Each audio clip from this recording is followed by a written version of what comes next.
이번 강의는 임상심리사 2급 실기 기출문제 중 출제 빈도가 높았던 문제들을 순서대로 정리하여 시험 준비에 도움을 드리고자 제작하였습니다.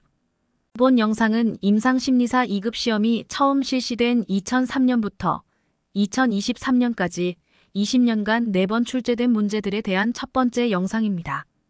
이번 영상은 심리상담, 심리평가 및 심리검사 영역의 문제들입니다. 첫 번째 문제는 상담 목표를 설정할 시 지켜야 하는 기준 또는 유의사항을 5가지 또는 6가지 쓰라는 문제입니다. 상담 목표뿐만 아니라 일반적으로 목표를 설정할 때에는 영어로 스마트해야 한다고 합니다. 스마트는 5가지 기준이나 원칙의 영어 첫 글자를 조합한 것으로 S는 specific, 즉 구체적이어야 하고 M은 measurable, 즉 측정할 수 있어야 하고 A는 achievable, 즉 실현 가능해야 하고 R은 realistic, 즉 현실적이어야 하고 T는 time bound, 즉 시간적 기한을 설정해야 한다는 것을 의미합니다. 상담 목표를 설정할 때에도 이러한 5가지 원칙 또는 기준에 책에 따라 몇 가지 원칙을 추가하여 기술하고 있습니다. 답안 1은 5가지 원칙의 성과가 있어야 한다와 내담자의 가치와 일관되어야 한다라는 것을 추가한 답입니다. 두 번째 답안은 제랄드 이건의 책에 나와 있는 내용인데 첫 번째 답안과 비슷한 내용이지만 약간의 차이가 있음을 볼 수 있습니다. 결과 또는 성취로 진술한다. 실제적인 차이로 나타나야 한다. 내담자의 가치에 적절해야 한다 등의 내용과 표현에서 차이가 있음을 알 수 있습니다. 개인적으로는 첫 번째 답을 추천드리지만 본인이 외우기 쉬운 항목을 5개 정도 외우면 좋겠습니다. 다음 문제는 응급 상황에서 요구되는 상담 원리 또는 기술에 대한 문제입니다. 대체로 단회 상담인 경우 일반적인 심리 상담에 비해 제한된 시간 내에 응급 상황을 처리해야 하는 경우가 많습니다. 일반적인 응급 상담을 포함하여 단회 상담에서 강조되는 원리 또는 기술을 쓰라는 문제입니다. 2015년까지는 7개를 쓰라고 하였으나 최근에는 5가지를 쓰라고 하였습니다. 상담이론에서 단기 상담에 관해 기술한 책은 많으나 구체적으로 단회 상담에 대해 기술하고 있는 책은 적은 편입니다. 문제에서 언급하는 단회 상담은 전화 상담이나 자살 예방 상담 같은 응급 상황에서 이루어지는 상담을 의미하는 것으로 보입니다. 단회 상담이나 응급 상황에서의 상담 시 필요한 기술이나 상담 절차에 대해서 다양한 의견들이 있습니다. 아래에 열거된 것들은 단회 상담 시에 필요한 기술이나 원리를 모은 것으로 이 중 5가지 정도를 기억하면 좋겠습니다. 첫째, 상담자는 상담 사례의 성격이나 상황에 따라 상담을 단회로 할 것인지 다회로 할 것인지 신속히 결정한다. 둘째, 상담자는 내담자가 원하는 것을 발견해야 한다. 셋째, 내담자와 함께 합리적인 상담 목표를 수립해야 한다. 넷째, 상담자는 적극적 경청, 질문, 해석적 반영, 초점화 등의 기술을 동원하여 대화 과정을 능동적으로 조절해야 한다. 다섯째, 상담자는 융통성과 단호함을 겸비해야 한다. 여섯째, 내담자가 문제 해결에 대한 의지와 동기를 잃지 않도록 한다. 일곱째, 조언과 지시를 적절히 사용하여 상담의 효과성을 높인다. 여덟째, 상담자는 특정한 이론에 얽매이지 말고 탈이론적 융통성과 주체성을 가지고 행동해야 한다.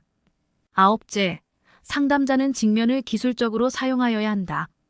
10번째, 상담자는 그 회기에서 어떤 결과나 성취를 얻도록 한다. 다음은 MMPI 68, 86 상척도의 일반적 특성 5가지와 가능성이 있는 장애 진단명 2가지를 쓰라는 문제입니다.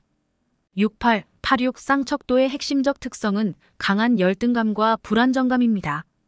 6번 척도의 의심, 불신이란 특성과 8번 척도의 정신증적 특성을 동시에 가지고 있습니다. 이를 고려하여 살펴보시면 기억하는 데 도움이 될 것입니다. 일반적인 특성은 다음과 같습니다. 첫째, 자신감과 자존감이 부족하며 실패라고 생각되는 것에 대해서 죄책감을 느낀다.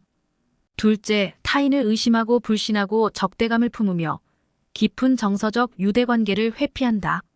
셋째, 사회적 기술에 심각한 결함이 있으며 혼자 있을 때 가장 편안하게 느낀다. 넷째, 분명한 정신병적 행동을 드러낸다.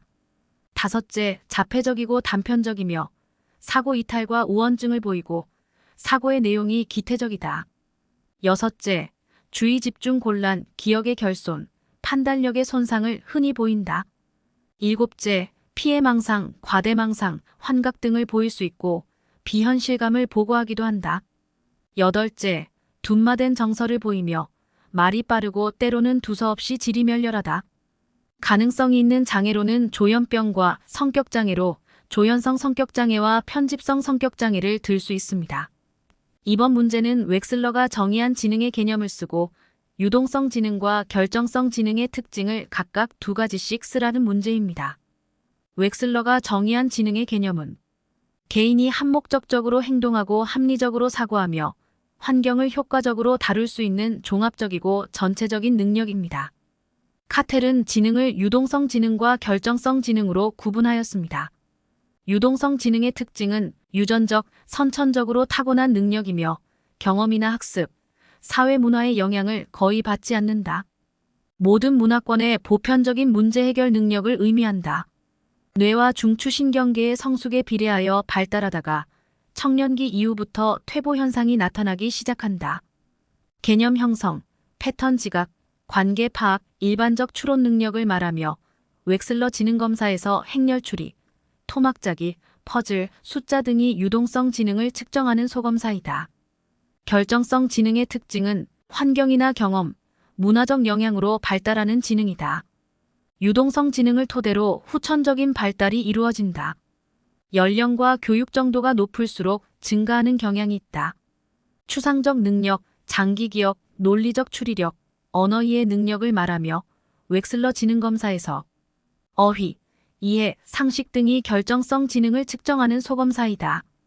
다음은 웩슬러 지능검사에서 양적 분석에 포함되어야 할 내용을 2018년도까지는 3가지를, 2023년도에는 5가지를 쓰라는 문제가 출제되었습니다. 임상심리사 기출문제를 검토하여 정답을 작성해 보면서 제일 혼동을 주는 영역이 웩슬러 지능검사인 것 같습니다. 왜냐하면 웩슬러 지능검사가 그동안 2~3번에 걸쳐 버전이 바뀌어 왔으나 시험에서는 어느 버전에 대해 답을 하라는 것인지 모호한 경우가 있고 일부 문제는 여전히 예전 버전에 대한 문제가 출제되는 것으로 보이기 때문입니다. 성인용 웩슬러 지능검사의 경우 예전 버전인 K-웨이즈를 쓰다가 2012년 K-웨이즈4가 나오면서 소검사와 분석 방법이 바뀌었습니다. 또한 아동용 웩슬러 지능검사도 예전 버전인 K-위스크3에서 2011년 K-위스크4로 바뀌었고 2019년에 K-위스크5가 출시되어 소검사 및 분석 방법의 변화가 있었습니다. 이번 문제도 버전에 따라 양적 분석의 내용이 바뀌었는데 어느 버전의 웩슬러 검사인지 명시되어 있지 않아 모호한 점이 있어 보입니다. 다만 2023년 문제에서 5가지를 쓰라고 한 것으로 보아 현재 사용하는 버전의 내용을 쓰라는 것으로 유추하는 것이 좋을 것 같습니다. 여기서는 현재 사용하는 버전인 K-웨이즈4와 K-위스크4에 근거한 답안과 예전 버전인 K-웨이즈에 근거한 답안을 모두 실었습니다. 현재 버전에 근간한 답을 먼저 외우시고 예전 버전의 답은 참고로 알아두시면 좋겠습니다. K-웨이즈4와 K-위스크4에서 양적 분석을 하는 순서 및 내용은 다음과 같습니다. 첫째, 전체 지능지수 및 지표별 지능지수를 구합니다. 각 소검사의 원점수에서 환산점수를 구하고 이로부터 언어 이해, 지각 추론, 작업 기억, 처리 속도의 4개 지표의 지능지수와 전체 지능지수 그리고 백분위와 신뢰 구간을 구합니다. 두 번째, 지표 수준에서의 차이 비교를 합니다. 4개 지표 지능지수 간의 유의미한 차이를 비교합니다. 세 번째, 소검사 수준에서의 차이 비교를 합니다. 작업 기억과 처리 속도의 각각 2개 소검사 간의 유의미한 차이를 비교합니다. 네 번째, 소검사 수준에서의 강점과 약점 분석을 합니다. 개인의 내적 강점과 약점을 소검사 수준에서 평가하기 위해 핵심 소검사 10개의 환산점수 평균과 각 핵심 소검사의 환산점수 간의 유의미한 차이를 비교하여 강점과 약점을 분석합니다. 5번째로 과정 분석을 합니다. 토막 짜기 및 숫자 소검사의 과정 점수를 분석하여 차이를 비교합니다. 다음은 예전 K-웨이즈 버전일 때의 양적 분석 내용입니다. 첫째는 현재 지능의 파악입니다. 둘째는 병전 지능의 파악입니다. 셋째는 언어성 검사와 동작성 검사 간의 비교입니다. 넷째는 소검사 간 점수 분산 분석입니다. 이 내용은 참조로 하시기 바라며 언어성 검사 및 동작성 검사라는 개념은 새로운 버전이 나오면서 없어지고 언어 이해, 지각 추론, 작업 기억, 처리 속도의 지표로 바뀌었습니다. 참고로 K-위스크5가 출시되면서 지표와 양적 분석에 추가적인 변화가 또한 있었습니다. 다음은 사례 문제입니다. A군은 만 7세 4개월로 올해 대구에 있는 초등학교에 갓 입학하였다. A군은 초등학교에 입학하기 이전에 유치원에 다녔으며 당시에는 유치원 선생님의 보살핌으로 별다른 문제를 보이지 않았었다. 그러나 초등학교에 입학하면서 수업에 집중을 하지 못한 채 수업 시간 중에도 돌아다니는 모습을 보였고 학업 성과도 저조한 것으로 나타났다. 또한 같은 반 아이들도 A군에게 가깝게 다가가기를 거부하였다. A군의 어머니는 A군의 특이한 성향을 의식하여 그동안 어느 정도 과잉 보호를 한 점을 인정하였다. 이 사례의 내용과 캐디-위스크 프로파일을 근거로 임상심리사로서 할 수 있는 자문이나 치료적 개입에 대한 조언을 5가지 쓰라는 문제입니다. 참고로 캐디-위스크 검사는 1991년 한국교육개발원에서 미국의 위스크 R 버전을 근간으로 한국에서 표준화하여 개발한 검사입니다. 이 사례에서 임상심리사가 해줄 수 있는 자문이나 조언은 다음과 같습니다. 첫째, 전체 IQ가 76인 경계선 수준으로 전반적으로 지적 능력 수준이 낮은 편이다. 둘째, 언어성 IQ와 동작성 IQ가 79, 78로 통계적으로 유의미한 차이를 보이지 않아 언어적 추론 능력과 비언어적 추론 능력 모두에서 전반적으로 지적 능력이 낮은 수준이다. 셋째, 숫자, 산수, 기호 쓰기에서 낮은 점수를 보이고 학교에서 수업에 집중하지 못하고 수업 시간에 돌아다니는 행동으로 보아 주의력 부분에서 상당한 결핍이 있을 것으로 추정된다. 넷째, 상식과 산수 소검사에서 저조한 수행을 보여 학습에 의해 습득하는 기본적 지식이나 산술 능력 수준도 매우 낮고 부진한 상태로 보인다. 다섯째, 사례상의 행동 관찰로 보았을 때 ADHD로 의심되며 학습장애 감별 진단이 필요해 보인다. 여섯째, ADHD 검사를 권유하며 만약 ADHD로 판명된다면 약물치료 및 행동치료를 권장한다. 일곱째, 환경적인 요소가 아동의 일상생활에 대한 적응 능력에 상당히 영향을 미쳤을 것으로 추정되어 환경적 개입이 필요해 보인다. 이 중에서 5가지를 기억하면 좋겠습니다. 이번 문제는 MMPI, BDI, 지능검사 결과를 포함한 사례 문제입니다. A씨는 20세 남성으로 재수하여 3월에 입학한 대학생이다. 재수를 시작한 지 한 달 만에 기분이 우울하고 가슴이 두근거리고 두통, 소화불량, 불면증을 보였다. 매사에 짜증이 나고 집중력이 저하되어 공부하는 데 지장이 초래되었다. 올해 원하던 대학교에 입학한 후에도 그와 같은 증상이 지속되어 동네 의원을 방문하였으나 별다른 내과적 이상 소견이 발견되지 않았다. 의사의 추천으로 심리상담소에 찾게 되어 MMPI, BDI, K-웨이즈 검사를 받게 되었다. MMPI에서 L52, F58, K60, 1번 척도 59, 2번 척도 75, 3번 척도 58, 4번 척도 62, 5번 척도 35, 6번 척도 54, 7번 척도 66, 8번 척도 46, 9번 척도 48, 0번 척도 59였고 BDI에서는 23점이었으며 K-웨이즈에서는 언어성 IQ 125, 동작성 IQ 94, 전체 IQ 114로 나타났다. 이 사례에서 내담자가 보이는 정신장애 및 감별 진단을 요하는 정신장애를 제시하고 각각의 장애에 대한 임상적 양상을 기술하라는 문제입니다. 참고로 앞서 얘기했듯이 언어성 지능과 동작성 지능은 현재 더 이상 사용하지 않는 개념이어서 2017년 이후 이 문제는 다시 출제되지 않아 앞으로도 출제될 가능성이 낮지 않을까 생각합니다. 내담자가 보이는 정신장애는 기분이 우울하고 MMPI의 입원 척도가 75로 높고 BDI 점수가 23점이고 언어성 지능이 동작성 지능보다 높아 주요 우울장애로 보입니다. 또한 감별 진단으로는 가슴이 두근거리고 두통, 소화불량, 불면증 등을 호소하고 있어 신체화 장애, 7번 척도가 66으로 높아 범불안 장애. 또한 6개월 이상 계속 우울한 상태가 지속된 점에서 지속성 우울장애를 들 수 있습니다. 참고로 DSM-4에서는 기분부전 장애가 있었으나 DSM-5로 개정이 되면서 지속성 우울장애로 명칭이 바뀌었습니다. 각 장애의 임상적 양상은 다음과 같습니다. 주요 우울장애는 2주 연속으로 우울한 기분 또는 흥미와 즐거움의 상실 중 하나를 반드시 포함하여 열거된 증상 중 5가지가 나타날 때 진단을 합니다. 답안에서는 자료에서 푸른색으로 표시된 증상을 집중적으로 기억하여 적으시면 될 것입니다.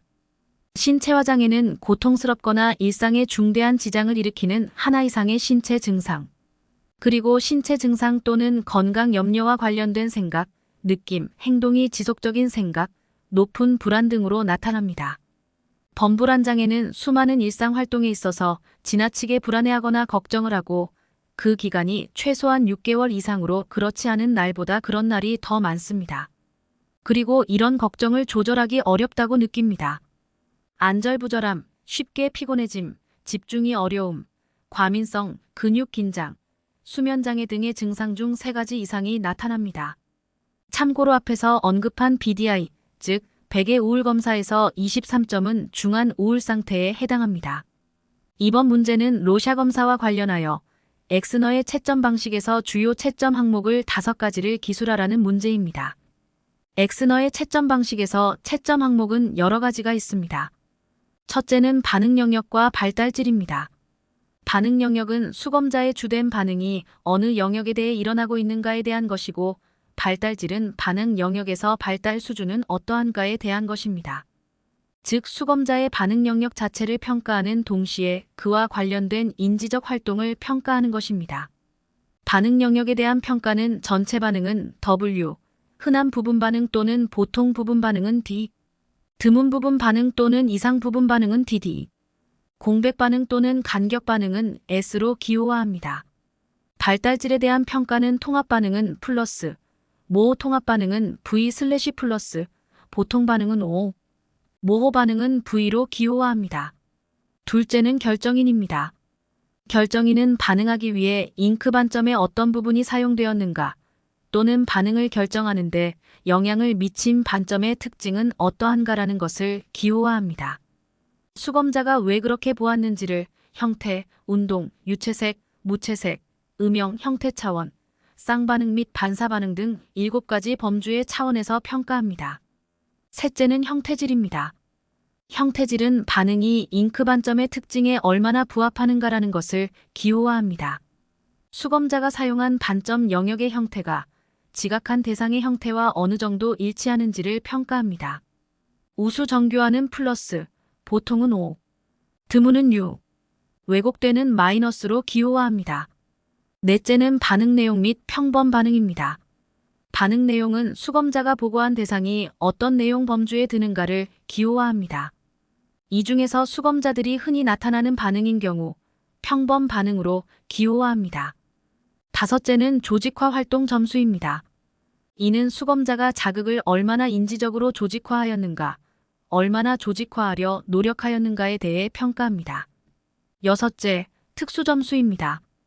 특수 점수는 반응 내용에서 나타나는 특이한 면에 대해서 기호화하는 것입니다. 이 중에서 본인에게 익숙한 5가지를 기억해서 내용을 기술하시면 좋겠습니다. 이 페이지는 로샤 검사를 채점한 샘플입니다. 참조하시어 암기에 도움이 되었으면 합니다. 다음 문제는 로샤 검사와 MMPI 같은 진단적 심리 검사의 결과가 일치하지 않을 수 있는데 그 이유를 설명하라는 것입니다.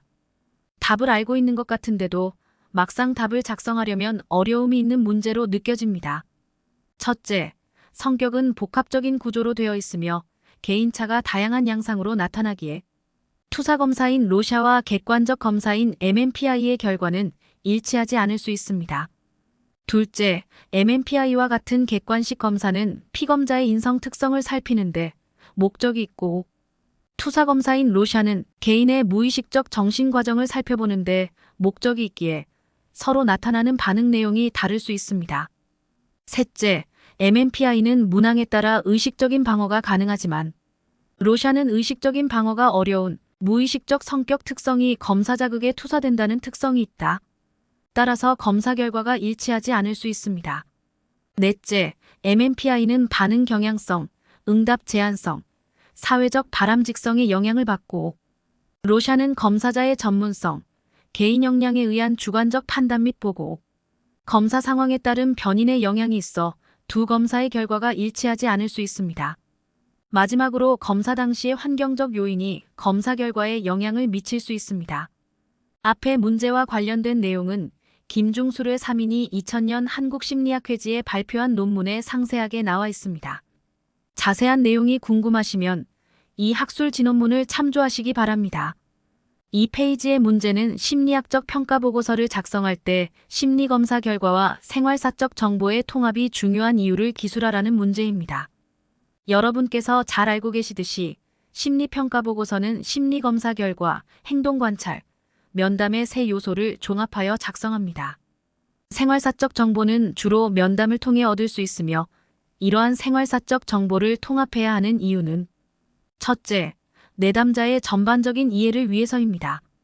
심리검사는 개인의 현재 인지적, 정서적, 행동적 상태에 대한 정보를 제공합니다. 하지만 심리검사 결과만으로는 내담자의 과거 경험, 성장 배경 및 발달 등에 대한 정보를 포착하기는 어렵습니다.